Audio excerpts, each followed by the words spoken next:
Cosmic horror is a genre defined by unknowability. There is a great big thing in the ocean, and there always has been a great big thing in the ocean for far longer than you know the word always to mean. You cannot, and likely will not, see it. But it is there.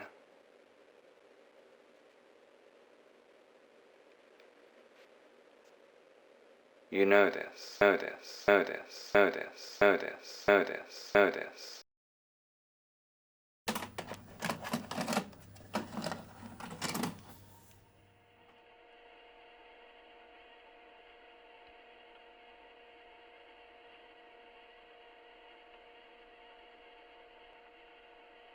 Carry on.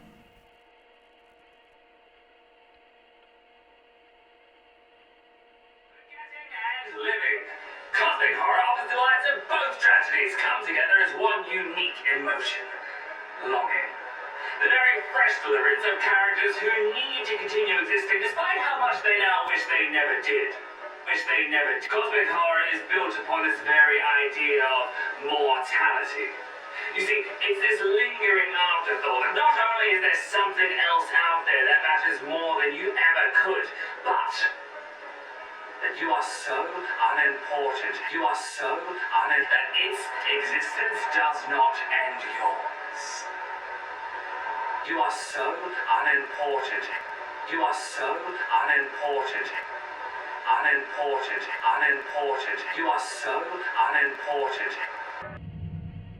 I don't want to watch this anymore. That continuance is what separates well-built cosmic horror from banal, tentacled monsters. Chambers comes to mind as one who understood the need for continuance to create fear in cosmic. The King in Yellow is often faithful, sure, but just as often as it ends lives, it leaves others to continue on knowing. I don't want to watch this anymore.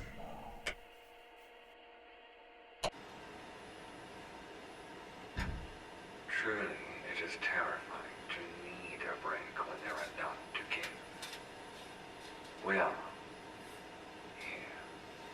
Automobiles barreling down a hill with no means to slow, no means to save ourselves. No brakes. And also, no end. A hill that is always a hill and never stops being a hill.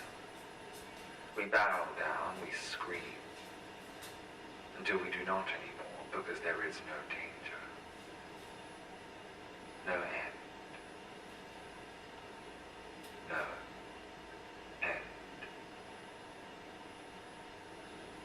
Do you think there comes a point where the fear, like the screaming, stops too? Heart thumping as rough as the cylinders of the engine. Combustion chamber of invigorated red.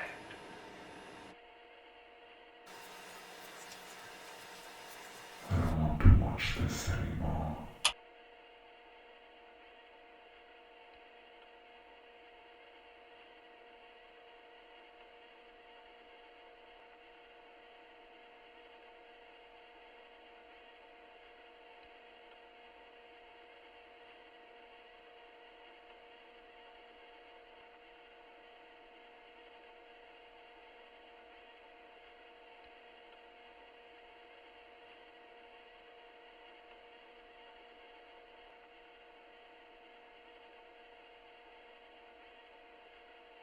What's that? Abundance. Woven into what threads of grey we steal later in our lives. Abundant is our grasp and our ability to keep grasping. Reaching for what we do not yet know the name of, but reaching still. Abundance and absence should be opposing words, alliterated when spoken together and differing when given definition. But are they? Abundance is the act of having an excess amount of. Absence is to have nothing at all. Empty. That is not what opposes abundance, no. Opposing abundance is the idea of having some, but not quite enough. Small, infinitesimal. Childhood.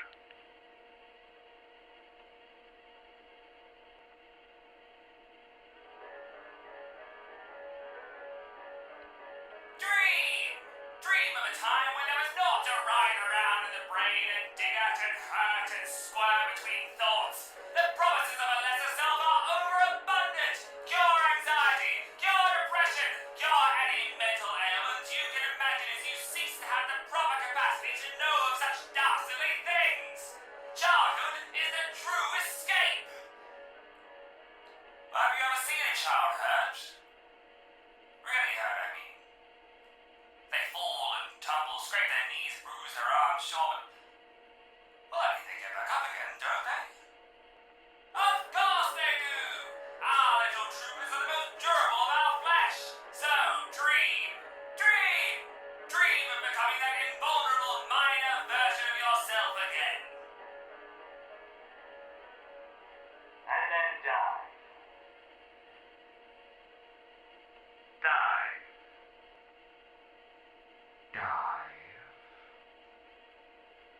Are you listening?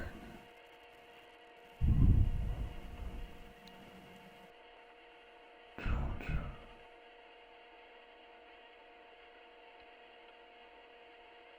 Georgia. I'm there now. Alabaster and glass. Georgia.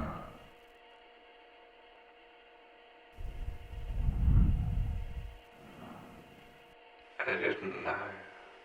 Georgia. I just kept looking.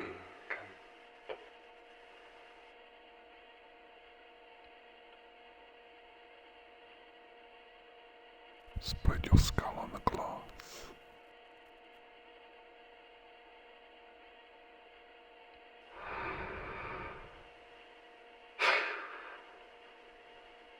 I really thought I might be able to see something change.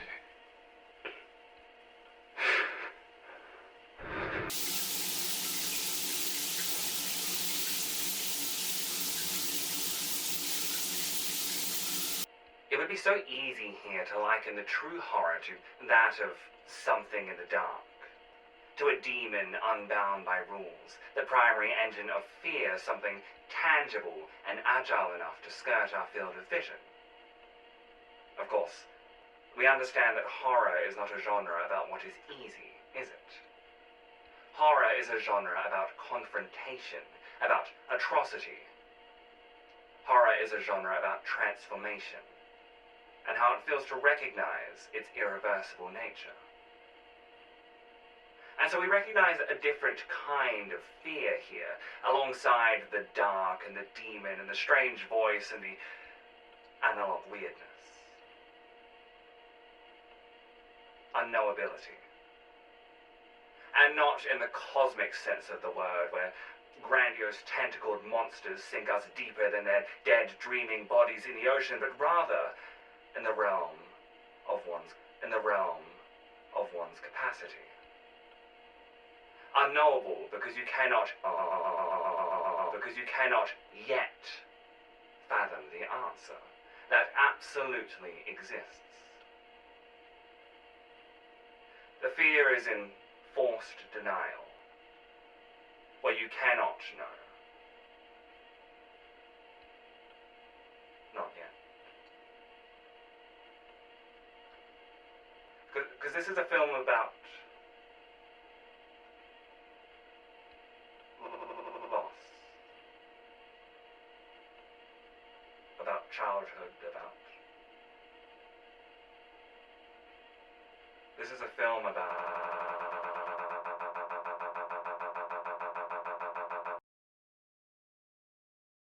Close your eyes.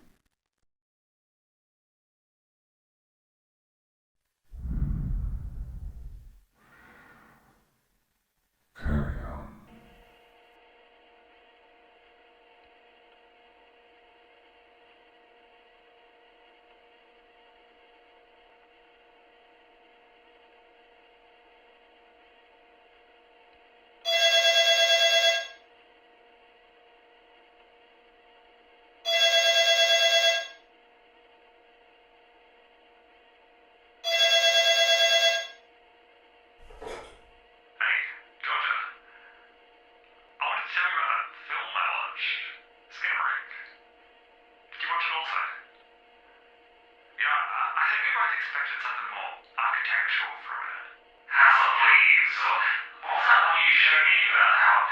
There's a real cuss down.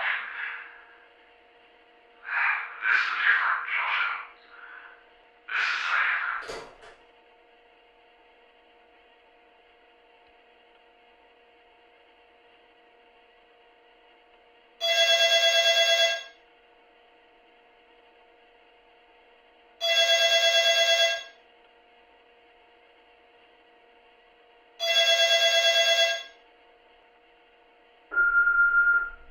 It's just so about loss.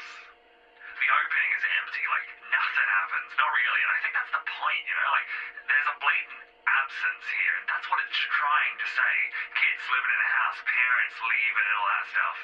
When it begins, we don't have much perspective. We're just seeing stuff happening on film, and it looks great, don't get me wrong, but it's all just stuff. Until Kaylee goes up to the parents' room. She's one of the kids. They wake up in the middle of the night and all of the doors and windows are missing.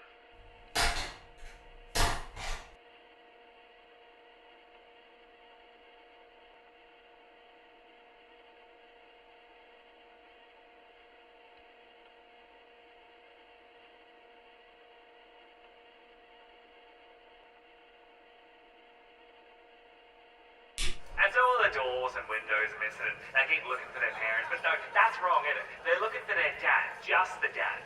They have a mum, she's even in the film, but they keep looking for their dad. And so Kaylee is that.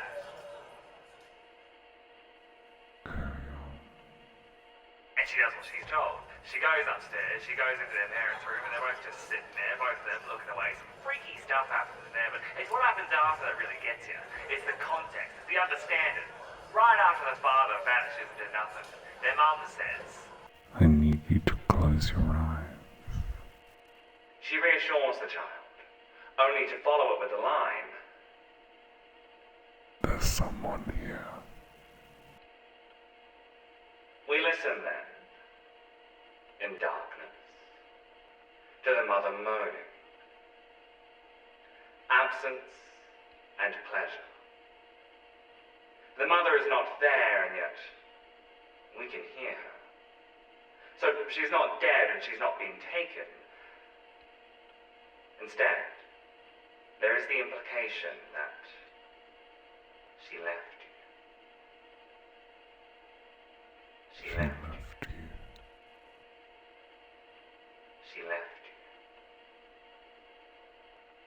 She left you. and sure, this is not the only sound. There is the sound of cracking, which can be interpreted as an assault on the mother, but is it more in keeping with the theme to recognize that this cracking is the sound of severance? The family unit, and subsequently the lives of these two children, broken into uneven pieces by a single moment in the dark. That this happens so early in the film is so important. We are left with a polarity between these two kids, Kevin and Kaylee. Kevin fears the absence they are left in because he does not understand it. He does not know why his mother is gone. He does not know why his father is distant. Divorce and cheating are not things he, at such a young age, is able to process. He lacks understanding. Kaylee, on the other hand, has seen the damage. Clearly, she walked in on her mother in a moment that should have been private. An affair. That creation of distance. She saw an unforgettable truth and now lies with her understanding. That things have changed.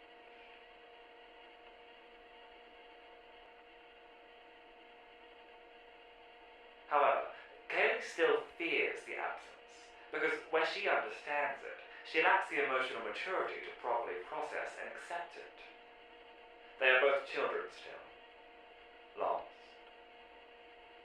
and confused.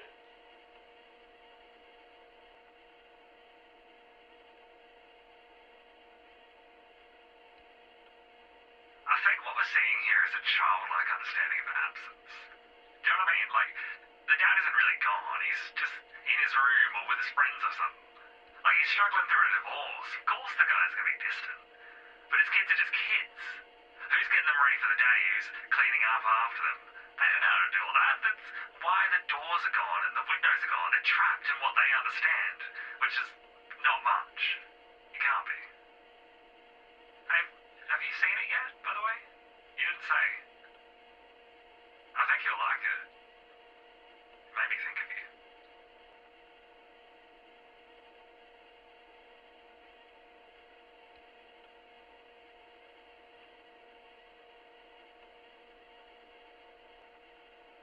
Georgia.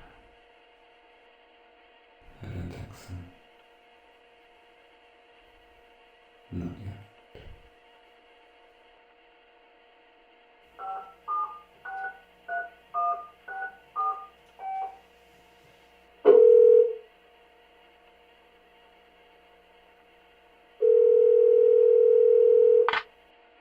Hey, Georgia. It made me think of you. Me? That's what you said. It made me think of you. Oh, yeah. Yeah, it did. Why? Well, have you watched it yet? I really think this would be easier if you just watched it. Why did you think about me? Look, I'm sending you the link now. Just watch it, Georgia. Trust me.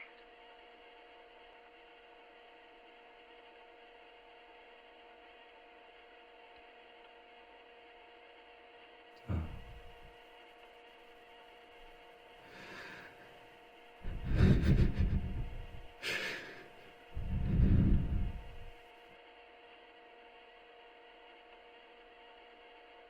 It's difficult not to notice how empty the film is. The doors and windows disappear.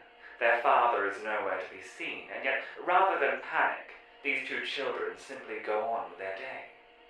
They eat cereal, they watch cartoons, they live. Because life doesn't ever stop, not really.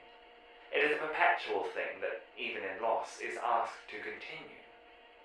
Those outside of death are never given the chance to rest. Still going, still living. One thinks of the pandemic.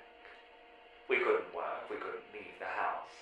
Can't became the most pertinent word for every person on the planet. Can't and need.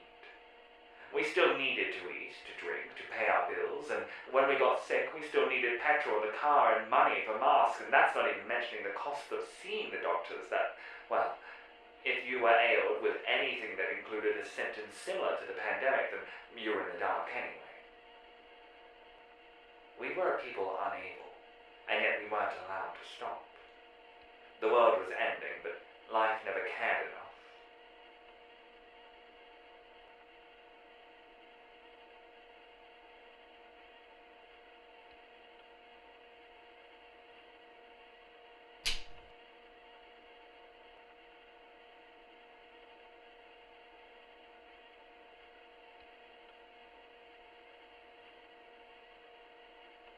What should be a film about two kids' fear and what they cannot see in the dark becomes a far more complex study about two children left to fend for themselves.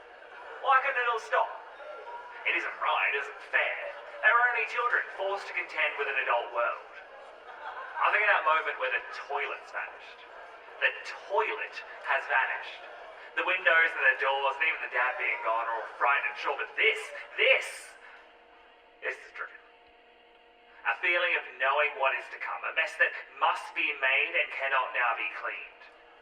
I think here, much like with everything else, the toilet is not gone, it's just changed. Likely messy, maybe clogged. It's rendered unusable and not able to be fixed by a child who barely understands the world. Because they were only children, and sure, it's only a clogged toilet, but for them it may as well have vanished.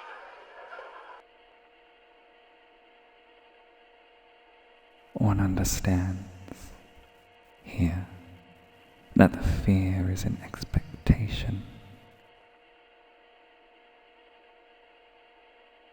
Certainly, this film is built upon a level of expectation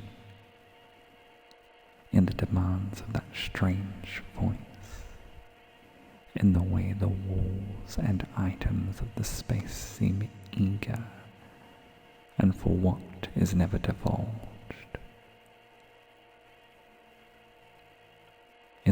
healer in this house.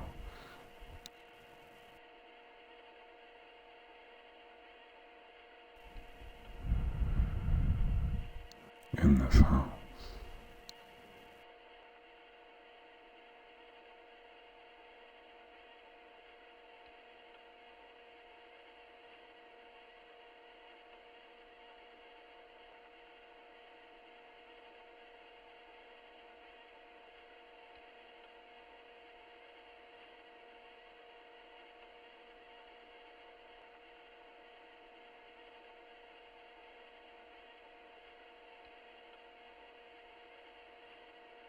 That trailer is what did it for me, right? Like, that banal and expectant exploration of the house. I could barely look, I could barely even think about the bloody thing. In this house. I thought that's what the film was. Took me over a year to even build the courage to watch it. In this house kept ringing through my head like some kind of prayer. And to what? I mean, I couldn't tell you. In this house. You'd think I'd be disappointed in the end result. A film that is nothing like what the trailer promised. I mean, I've seen that over and over and hated it every time, don't get me wrong, but... Well, then I just pressed play and I was watching, I was comfortable and I was... In this house. And it was just something else, you know? I kept waiting for the built to discard me, but they just kept asking me to stay and live on. Continue. You spend the entirety of Skinamarink just waiting for it all to start, and it never really does. It's all about the dread and despair of these two kids, and the fact that that is so against what you expect is just... I mean, Georgia, this film was like made for you, I think. In this house.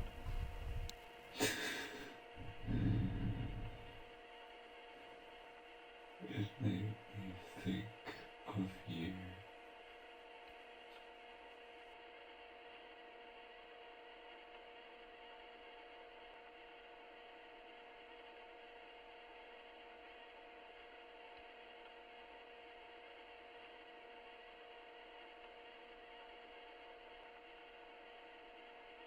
Resident Evil.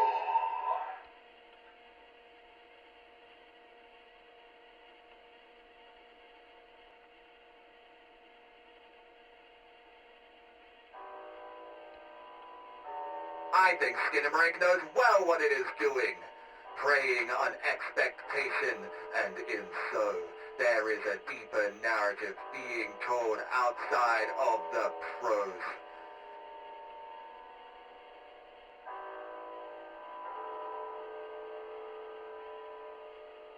After all, this is a film that is just as much about what is present as what is not.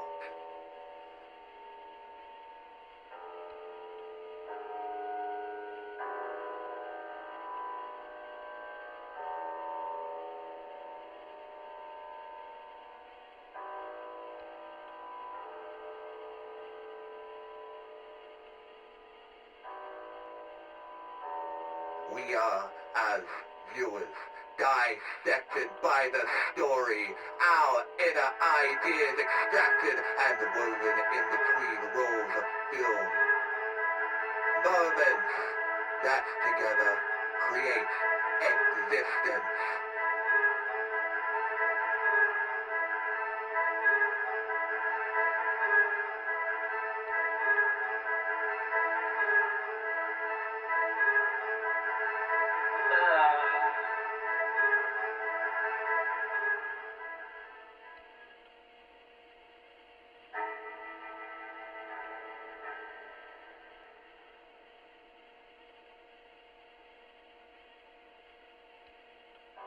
So we take our ideas of the trailer and wait.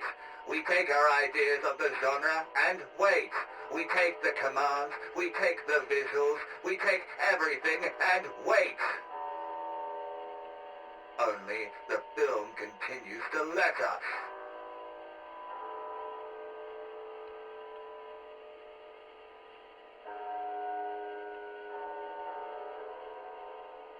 The commands are interesting.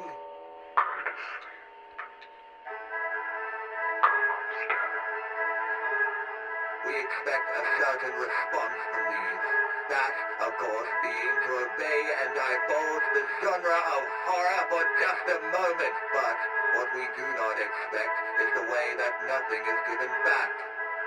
Kaylee comes upstairs, and in effect, she returns to the place of the original trauma. There's nothing there. Comes next, and, quite literally, there is nothing there. We battle the expected discovery of new understanding in the place of trauma, only to realize that nothing has changed. The awful thing that happened still happens. The awful feelings we feel still happen.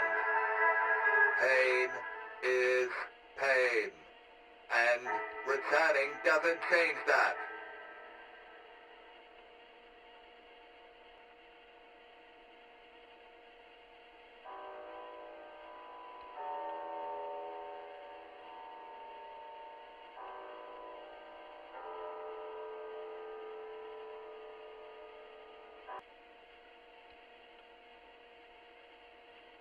What did you expect?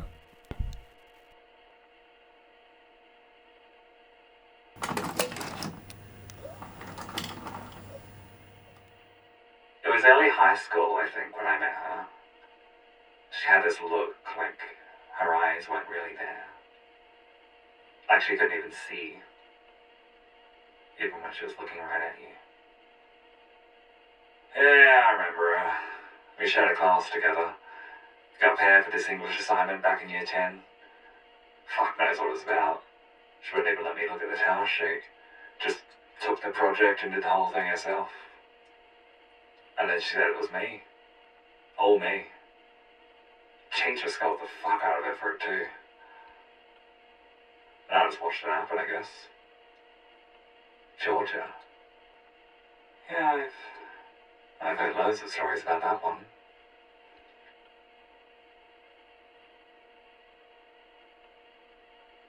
We used to spend our weekends together working at the pub. Did you ever really look at a shattered glass on the ground? Like, really? Restaurant glasses are made so that when they break, they explode into a million pieces, all with pretty smooth edges. The chance that those pieces will cut you is nothing. You could scoop up every shard with your hands and probably walk away fine. The glass is broken, but they designed it so that the pain wouldn't become anyone else's problem. They tell me stories about her, who she is. Sometimes Sapphire tells me about who she becomes, but I'm not allowed to tell the others. I think I want to be like her when I'm older. Next year we're sitting next to each other in English Lit. I was struggling with this essay about Dorian Gray. Meanwhile, she had 3 pages of the thing. I was jealous, seeing her like that. So this kid Ernie, right, he knew how to get into people's computers without a password, so over lunch we found her and cornered her with Dick Jones. He was one of the teachers, hated her. She gave us a laptop and I handed in her assignment as my own. She said nothing. She just watched with those weird eyes she always had. Big and wet, but never broken. I'm told she wasn't much for speaking. An almost entirely internal woman. I suppose girl. Did she ever make it beyond high school? I've not heard her name for a few years now. She would tell me almost every day about that boy. She never said it outright, mind you, but I understood who she meant. It was like a vice on her lips, keeping them shut no matter how hard she tugged at the lock. Later that same year, she found me in the women's bathroom. Didn't say a word, just looked at me and kept looking at me.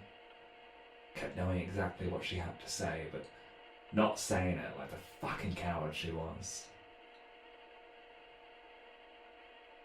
Ironically, I think she liked him more than most other people.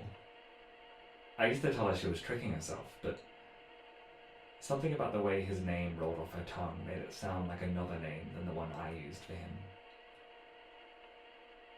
She was always so gentle, no matter how hard he hurt her. Did they ever find out who tried to kill her? That story never did add up for me. Well, they found her a couple of hours later with purple clouds spiraling along her throat and toilet water bubbling around her ears. Big Jones convinced the school board that it was an attempted suicide. Me grades never sunk below 95% in his class for the rest of the year. Yeah, we didn't see much of her after that. When she came home from the attack, I wrapped my arms around her and held her until the sun came up. She didn't sleep, and neither did I. Work was at 10, but we didn't show up. The boss lost it at me. I made up some excuse about a sudden death. I won't repeat the slurry of slurs he gave me in response.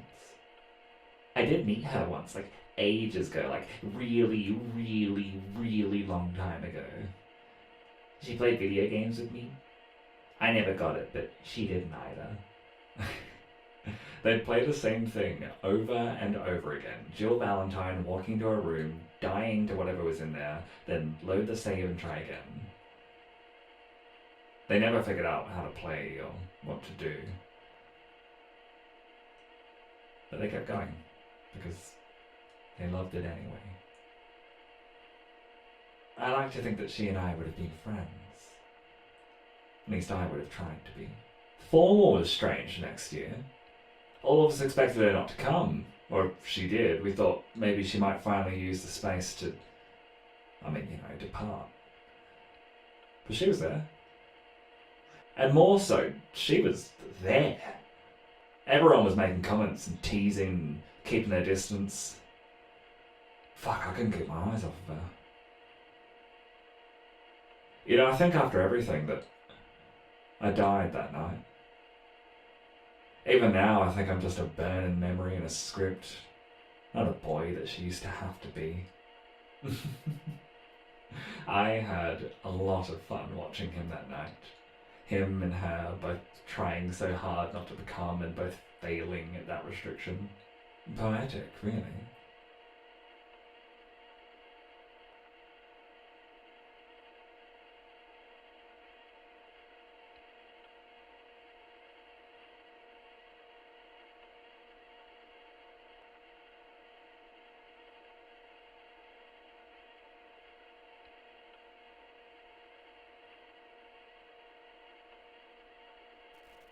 I'm there now. It's all wet, and so am I. Lathered up against me so that my arms float upwards and I'm just laying there, not helping. I don't need to because it does it all for me.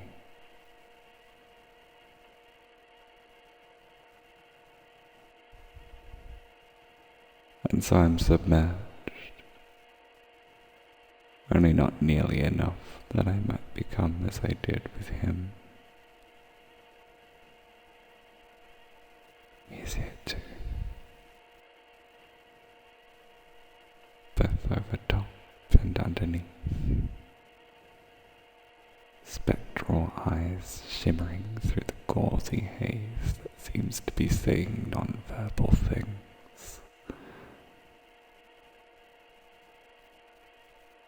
I close my eyes and sink deeper.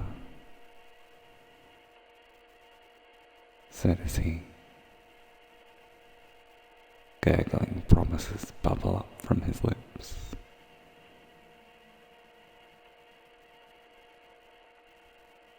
All around me, alabaster and grimy mold.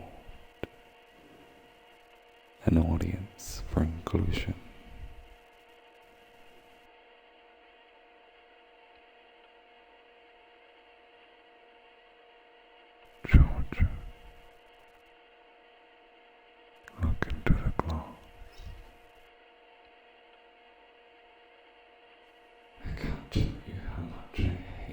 sight of it.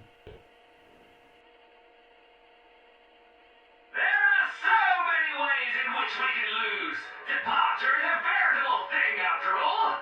The home can deteriorate, loved ones can vanish, your parents can leave you behind. Or maybe you and I were theatrical. Maybe you'll leave yourself. No matter the vessel of loss, you too can experience the pain of departure and decide, will you become stagnant in the idea of what could have been, or will you grow out of sorts to what needs to become?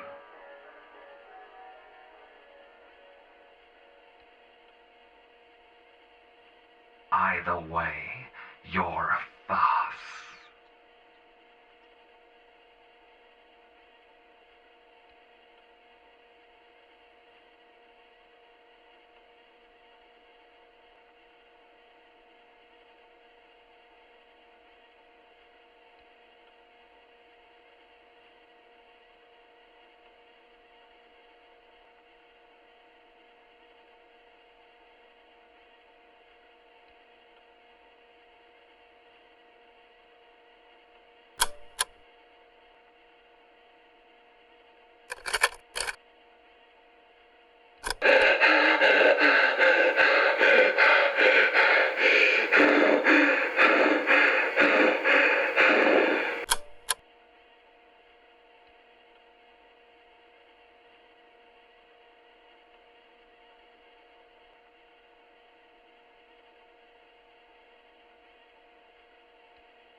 There are two moments that really stick out to me. The first is in Skinamarink. We see Kaylee, mouthless, and the strange voice says, Kaylee didn't do what she was told. She said she wanted her mum and dad, so I took her mouth away. we understand that this is not a literal removal of the mouth, but rather a physical manifestation of trauma. Kaylee returns to the place in which her trauma began. She let it become real rather than repress it, and as such she is left in a state of anxiety. You can then interpret her mouthlessness as either Kaylee going nonverbal or lacking the proper language she needs to express herself. I know the feeling of wanting your mental trauma to manifest physically. But at least then you'd have some dripping red to show for the pain. At least then, if I gouged out my eyes, I wouldn't have to keep looking in the glass.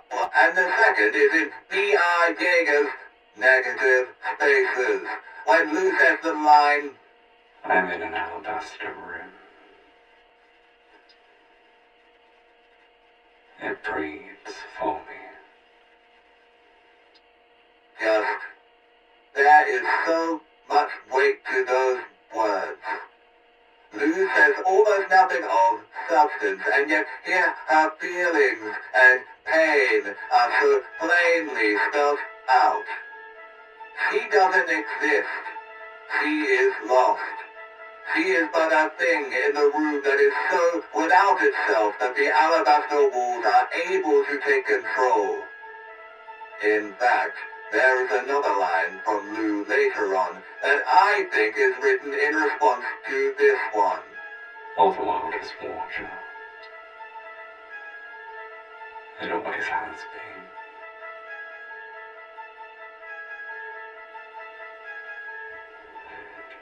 It took me 18 years to drown. That sudden realization of not fitting in, of not being, of a young trans girl who cannot place herself within her own life, let alone her own body. That love my God, she's 18.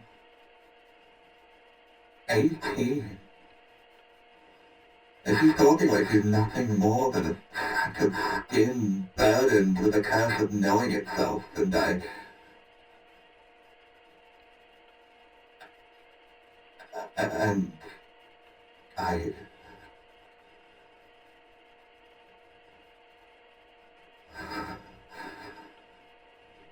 Fuck.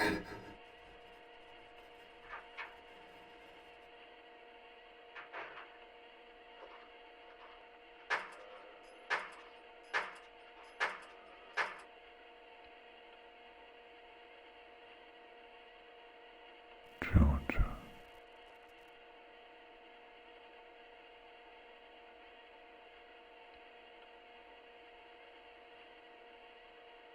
Georgia.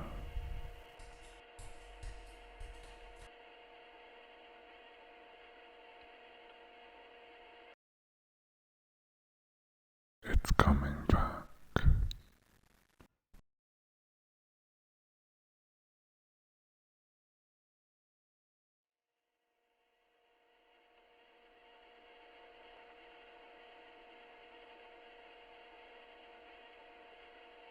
Georgia. Are you sick of the same old shit getting you down in life? Tired of putting on the same old clothes again and again, again and again, again and again, again and again, again and again, again and again?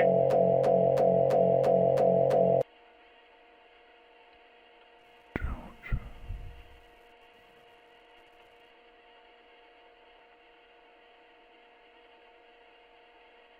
Georgia. It's incredible, really, the amount of agency you have these days to choose. No longer is it what hides in your pants that determines your identity. Now you get to step forward and suggest a change. Don't want to be a boy anymore? Don't be. Don't want to be a girl anymore? Change. Oh, you all are, but I think it's beautiful, really. A person's freedom to be themselves. Hey, come on, you're the dog. Let's all settle down. Georgia.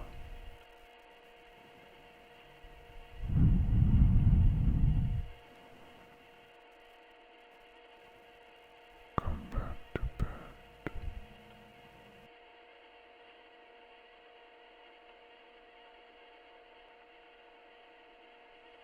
Her body is mine. I can feel the weight of the water as though I'm in it, swimming, but I'm dry in the flesh and sunken where it counts. I look over at the walls through her eyes and cry through her tears. I feel, with her touch, the way that those walls are pressing inward and holding me. Her. Both of us, and not one of us. She's there now, and I don't know how to be. But I know that she sees me with her because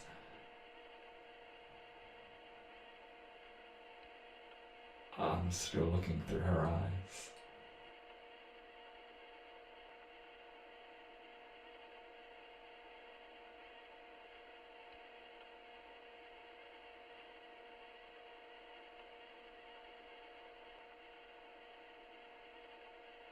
Changing has a particular way of harming the grey.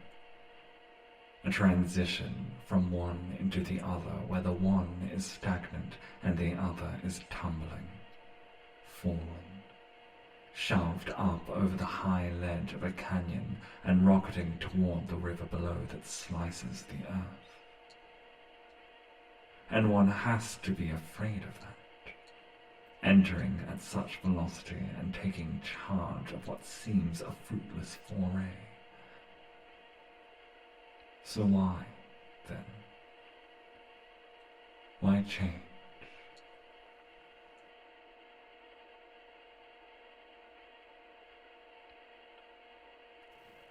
Georgia.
And so I guess it's nice to have the name that could have been.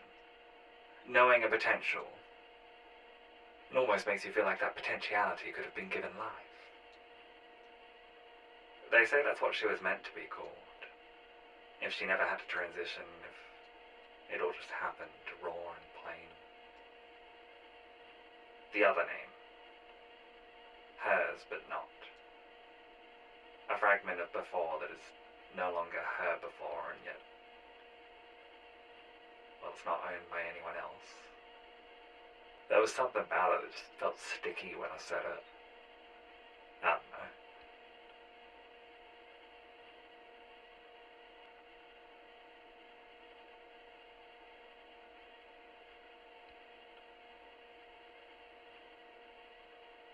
Georgia.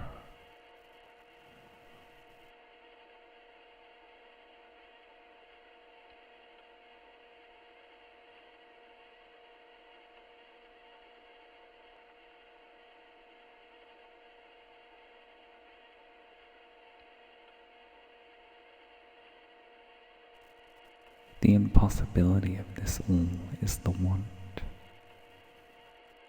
Surely one cannot believe that she wants this torment. No. Yet she keeps coming back, again and again, looking, pretending, hoping.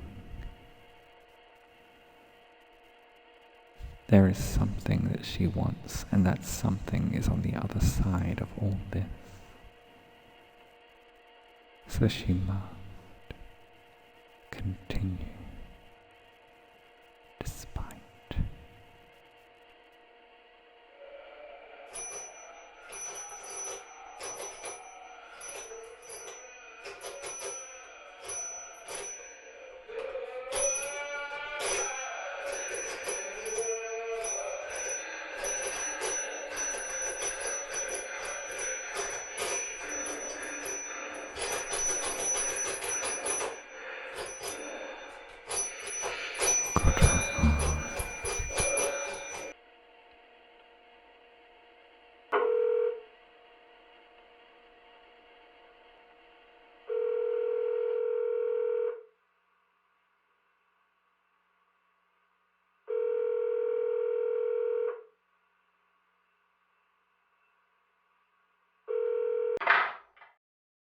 Hey.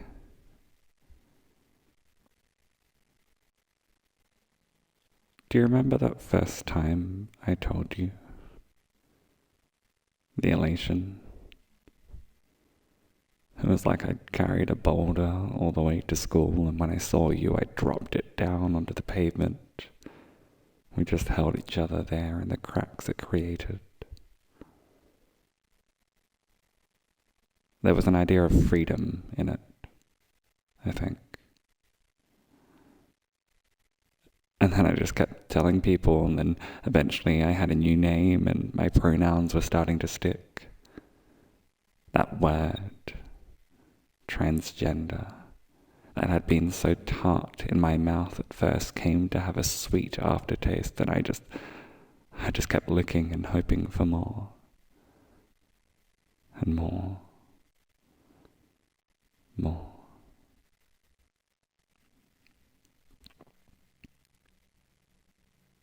I don't think I ever told you about when I first told myself, did I? I knew I wasn't a boy. That was nothing new. I'd been calling myself non-binary for months, and my sexuality was something I had quickly come to accept.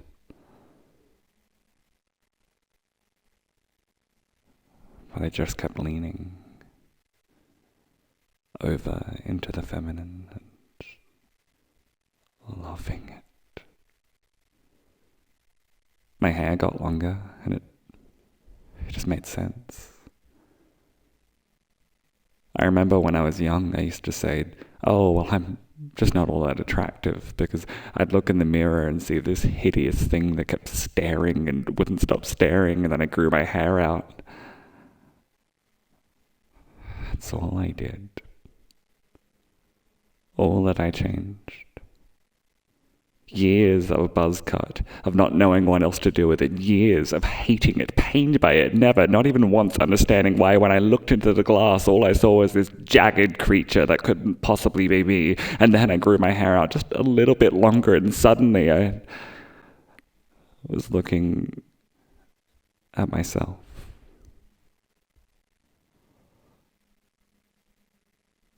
I took so many photos.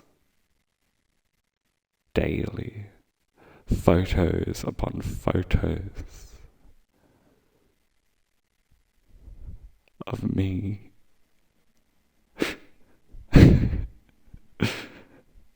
The me I was becoming.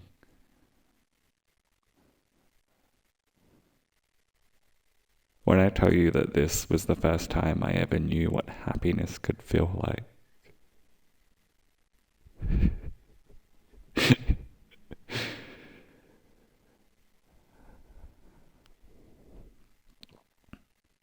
but I was talking about when I first knew.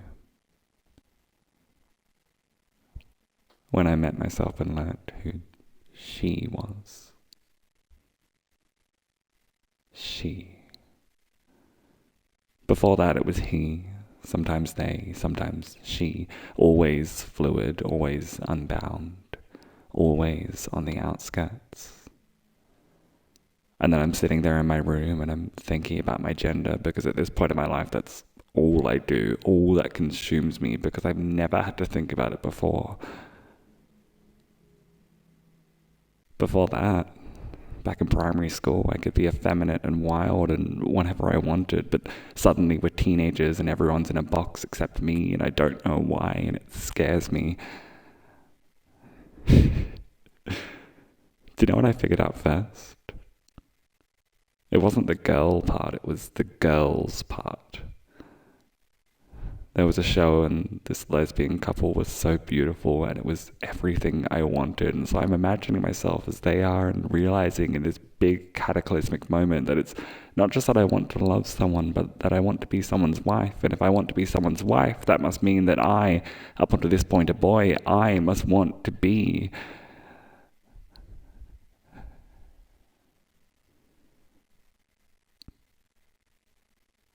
a girl.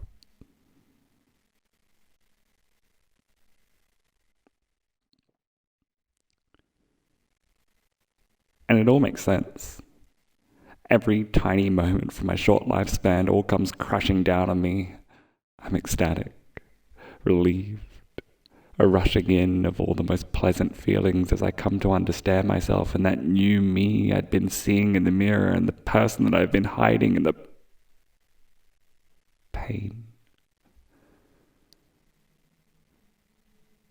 Almost as quickly as I felt all that, I broke down.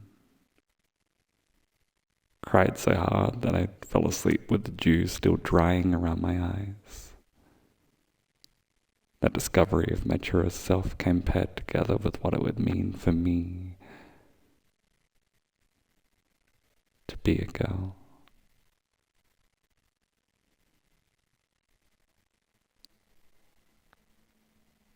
I think that might have been my first encounter with loss. I understood it so immediately that nothing would remain as it was. My coming out would be a knife that tore through the craving flesh of my life's monotony. It was incredible just how quickly every awful thing that I would come to know as my depression presented itself that night. Even now, I don't think I can repeat it all. So I wake up the next day, I guess. I don't remember it. I just remember falling asleep that night that I knew things would need to change. Sometimes I think that that was when I died, and that this now is just some after thing. I'm what's left of a girl who lost, haunted by a number. 17. That's how long I gave myself. Turn 17 and say your goodbyes. Because there's no way on earth you're going to avoid a rope to the neck much long after that.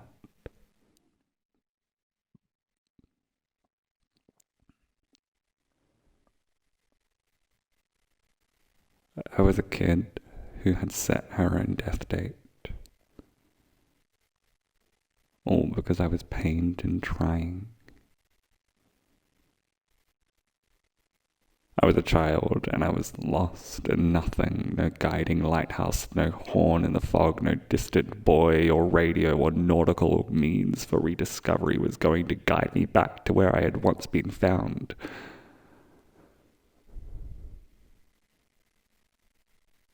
Because the truth is that that place never existed. This was it. The finding. The moment where I came to be in a way that actually meant something.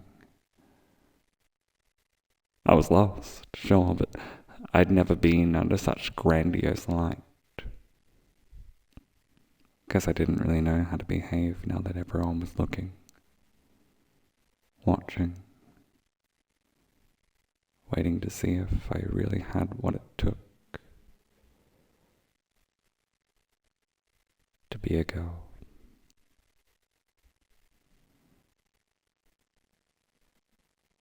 I watched it. The film. You were right. It's weird to talk about the loss of my childhood when I'm lying here, talking on the phone, alive and in adulthood. But that is what happened. I lost it all. I mean, I was there. There were moments, but for the large part, I can't remember much. Really, I went to sleep crying that night that I knew I was transgender, and then everything goes fuzzy until I'm older than 17 and still alive and don't know what that means for me anymore.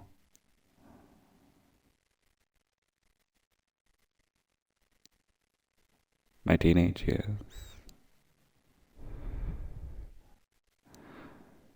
They are a mystery for me. And then I watch Skinamarink, where I read negative spaces and flashes of that severance return. I became so unwelcome. I went from the very top of the world to not even the bottom, not even on the ladder. When I first came to that high school, I was flamboyant and boisterous, and you know what? People fucking loved that. And it wasn't that they were laughing at me. I was popular. I was loved. That confidence in my identity was what boosted me to the top of the ladder. So what? Was my mistake making it real? It's all well and good for a boy to claim some feminine in his personal flair, but make that boy into a girl, even less, a POC girl. Make that boy the weaker of both, and we'll stomp on him and leave him to rot.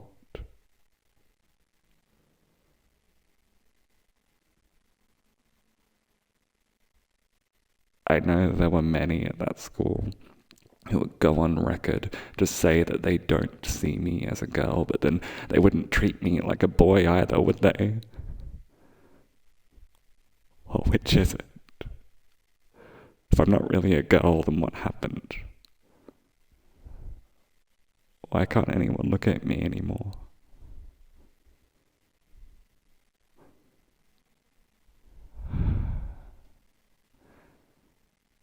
Of course, I ask this all now, not back then. Back then I was young and already broken from years of existing as a person of colour. Back then I didn't have a voice when it came to my identity because I'd never been allowed to. It's only now that I know how to fight back, and now it's too late.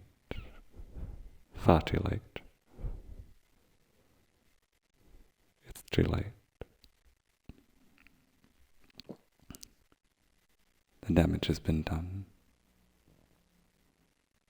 I'm alive. I don't know if she still is. Suppose now I know that that popularity was a farce too, bolstered up by my silence and not my confidence. Doesn't make it hurt any less.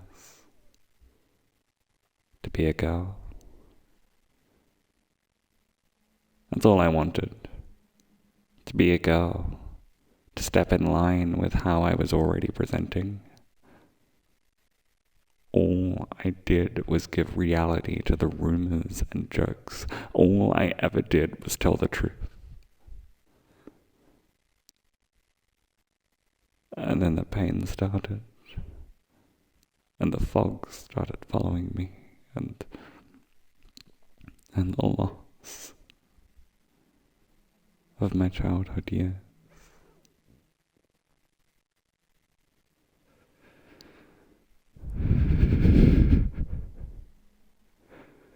It made me think of you. That's what you said. It made me think of you. So, do you have an answer? Because she's still here with me, crying in that bed, pleading. If you listen closely, you'll hear her asking, Georgia, please, listen. you should do it. How do I make her stop crying? Close your mouth.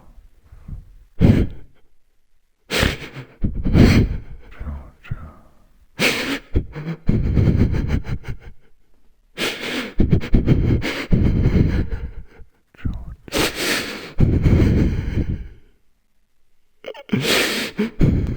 Look at the glass.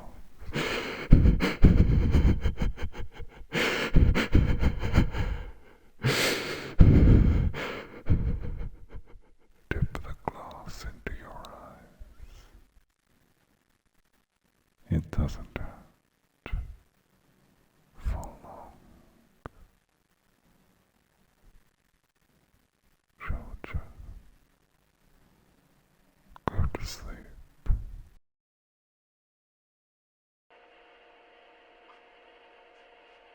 The most painful part for me is that I can't be there. Not really. The solution to her pain is to experience it, to go on and grow and live despite how much she doesn't want to. And she'll look back at it all one day, like I am now, and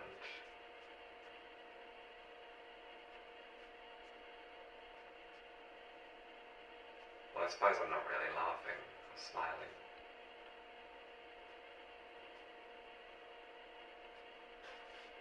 Just looking at it all, really.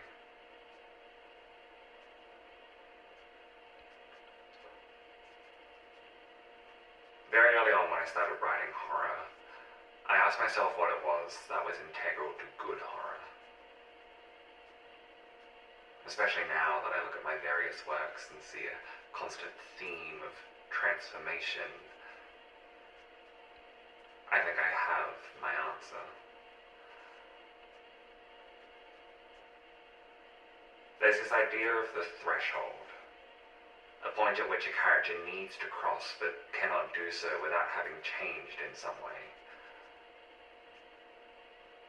The horror, for me, comes from that change. It is the revelation that that change is not only necessary in order to proceed, but also irreversible once undergone. And so we look to cosmic horror, that fear of continuity. And we realize that That concept is not exclusive to cosmic.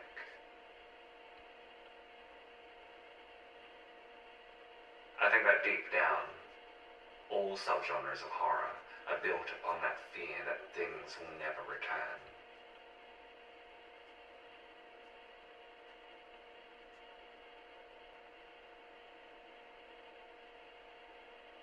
I'm an adult now.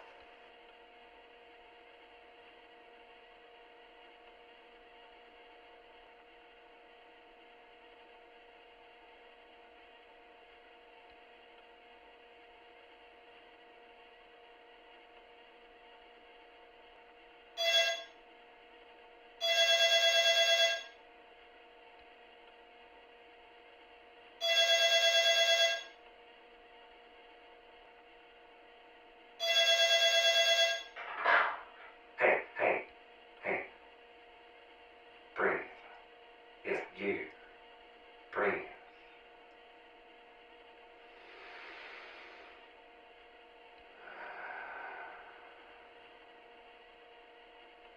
Listen to me. If you or someone you care about are unsafe, you need not be alone.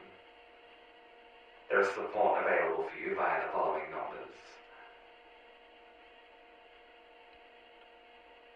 And here's my promise that this story gets so much better than we're leaving it here.